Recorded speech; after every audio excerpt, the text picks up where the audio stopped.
Good evening students வந்து பார்த்தீங்கன்னா எல்லாருக்கும் ஒரு பெரிய ஸ்பெஷலான ஒரு குட் ஈவினிங் இப்போ ஓகேங்களா. ஸோ வந்து பார்த்தீங்கன்னா ஸ்கூல் ஸ்டூடெண்ட்ஸ்க்கு ரொம்பவே ஒரு பெரிய இம்பார்ட்டண்ட்டான அப்டேட்டு. ஸோ அது என்னென்னு வந்து பார்த்தீங்கன்னா 11ஆம் வகுப்பு மற்றும் 12ஆம் வகுப்பு மாணவர்களுக்கு வந்து பார்த்தீங்கன்னா விடைத்தாள் திருத்தும் பணி வந்து பார்த்தீங்கன்னா விறுவிறுப்பாக வந்து பார்த்தீங்கன்னா போய்கிட்டு இருக்கு. தேர்வு மையங்கள் அதாவது விடைத்தாள் திருத்தும் மையங்கள் வந்து பார்த்தீங்கன்னா பல்வேறு இடத்துல அமைச்சு ஸோ கிட்டத்தட்ட 40,000 மேற்பட்ட ஆசிரியர்கள்லாம் வந்து பார்த்தீங்கன்னா பேப்பர் கரெக்ஷன் வந்து பண்ணிகிட்ருக்காங்க ஓகேங்களா. ஸோ அது மட்டும் இல்லாமல் வந்து பார்த்திங்கன்னா டே பை டே வந்து பார்த்திங்கன்னா பேப்பர் கரெக்ஷன் ரொம்ப ஃபாஸ்ட்டாக தான் போய்கிட்டு இருக்குது. அது மட்டும் இல்லாமல் ஒரு சில இன்ஸ்ட்ரக்ஷன்ஸும் வந்து பார்த்திங்கன்னா தேர்வுத்துறையிலேருந்து வெளியிட்ருக்காங்க. ஸோ டீச்சர்ஸ்க்கு அது என்னன்னு வந்து பார்த்திங்கன்னா மாணவர்களுக்கு விடைத்தாள் திருத்தும் நேரத்தில் வந்து பார்த்திங்கன்னா மதிப்பெண்களை வந்து பார்த்திங்கன்னா அதாவது ரொம்ப குறைச்சி வந்து போடக்கூடாது ஓகேங்களா. ஸோ கீ ஆன்சர்ஸ் ஓரளவுக்கு மேட்ச் ஆனாலே மார்க்ஸும் கொடுக்க சொல்லியிருக்காங்க ஓகேங்களா. அதாவது இன்டைரக்டாக என்ன சொல்ல வராங்கன்னா மாணவர்கள் வந்து பாஸ் ஆகிற அளவுக்கு எப்படியாவது அதாவது எப்படின்னா மாணவர்கள் நல்ல மதிப்பெண் போட்டு பாஸ் பண்ண வைக்கிற மாதிரி தான் வந்து பார்த்திங்கன்னா மேக்ஸிமம் கரெக்ஷன் இருக்குது ஓகேங்களா. ஸோ அந்த மாதிரி தான் இருக்குது. ஸோ அது மட்டும் இல்லாமல் வந்து பார்த்திங்கன்னா மேக்ஸிமம் வந்து பார்த்திங்கன்னா ஓரளவுக்கு கீ ஆன்சர் ஒத்து போனாலே வந்து பார்த்திங்கன்னா உங்களுக்கான மார்க்ஸு ஃபுல்லாக கொடுத்துருவாங்க ஓகேங்களா.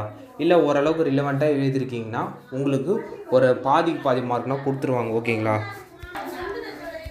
ஸோ ஸ்டூடெண்ட்ஸ் வந்து பார்த்திங்கன்னா நிறைய பேர் ஒரி பண்ணுறாங்க. அது என்னென்னு வந்து பார்த்திங்கன்னா ரிசல்ட் வந்து நல்லா வருமோ வராதான்னு. தயவுசெய்து அந்த மாதிரி ஒரி பண்ணுறத ஃபஸ்ட்டு நிறுத்திடுங்க ஓகேங்களா. பேப்பர் கரெக்ஷன் நீங்கள் நினைக்கிற மாதிரிலாம் ஸ்ட்ரிக்டாக போல் மேபி ஒரு சில ப்ரைவேட் ஸ்கூல்ஸில் சொல்லியிருக்கலாம் ஓகேங்களா. பேப்பர் கரெக்ஷன் ஸ்ட்ரிக்டாக இருக்கும், ப்ரெசன்டேஷன் ரொம்ப முக்கியம், கீ ஆன்சர்ஸ் ரொம்ப முக்கியம்னு சொல்லியிருக்கலாம். பட் அது முக்கியம் தான். பட் அதை பேஸ் பண்ணி உங்களுக்கு மார்க்ஸ் எல்லாம் ரொம்ப குறைக்க மாட்டாங்க ஓகேங்களா. முடிஞ்ச அளவுக்கு உங்களால் பாஸ் பண்ண தான் பார்ப்பாங்க ஓகேங்களா. ஒரு உதாரணத்துக்கு சொல்கிறேன், ஒரு 10 மார்க்குக்கோ 15 மார்க்குக்கோ இல்லை ஒரு பேஜோ 2 பேஜ் அந்த மாதிரி எழுதிட்டு வர பசங்களை தான் பாஸ் பண்ணிக்கிறது ரொம்ப சிரமம். ஆனால் ஓரளவுக்கு எல்லா கொஷினுமே அட்டன் பண்ணுற ஸ்டூடெண்ட்ஸை மேக்ஸிமம் பாஸ் பண்ண தான் பார்ப்பாங்க. ஸோ இது நான் சொல்ல வேல்யூஷன் போன டீச்சர்ஸே அவங்களே சொன்னது தான் ஓகேங்களா. ஸோ அதில் எந்த தப்பும் கிடையாது. ஏன்னா பாஸ் பண்ணால் ஸ்டூடெண்ட்ஸ் வந்து நெக்ஸ்ட் அவங்க ஸ்டடீஸை கண்டினியூ பண்ணோம் ஓகேங்களா. எந்த ஒரு டீச்சர்ஸுமே வந்து பார்த்திங்கன்னா ஃபெயில் பண்ணுறோட மோட்டிவ்லலாம் வந்து பார்த்திங்கன்னா கரெக்ஷன் பண்ண மாட்டாங்க. மேபி அது வந்து எப்போயாச்சும் ரொம்ப வருஷத்துக்கு முன்னாடி ஒரு ஸ்ட்ரிக்டாக எதுனா நடந்துருக்கலாம். பட் இப்போ அந்த மாதிரி கிடையாது.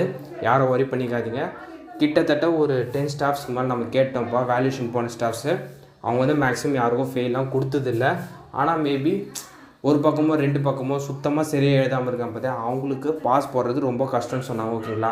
பட் ஓரளவுக்கு ஒரு 30 கிராஸ் பண்ணிட்டாலே உங்களுக்கு வந்து பார்த்திங்கன்னா மேக்ஸிமம் பாஸ் தான் போட பார்ப்பாங்க. அந்த மாதிரி தான் நடந்துருக்கு ஓகேங்களா. ஸோ யாரும் ஒரி பண்ணாதீங்க. ரிசல்ட்டு பாசிட்டிவாக தான் வரும். நீங்கள் எக்ஸ்பெக்ட் பண்ணதை விட ஒரு 5 மார்க்கோ 10 மார்க்கோ கூடுதலாக வரதில்லை எந்த ஒரு ஆச்சரியமே இல்லை ஒரு சப்ஜெக்ட்டுக்கு ஓகேங்களா. ஸோ பேப்பர் வேல்யூஷன் நல்லா தான் போய்கிட்டு இருக்குது. அது மட்டும் இல்லாமல் இந்த பேப்பர் வேல்யூஷனு ஏப்ரல் 20க்குள்ளே 12க்கு முடிக்க தான் பார்த்துட்ருக்கான். ஆல்மோஸ்ட் வந்து பார்த்திங்கன்னா half of the paper valuation முடிஞ்சிச்சு. கிட்டத்தட்ட பாதிக்கு மேலே பேப்பர் வேல்யூஷன் வந்து பார்த்திங்கன்னா முடிஞ்சிருச்சுன்னு சொல்கிறாங்க.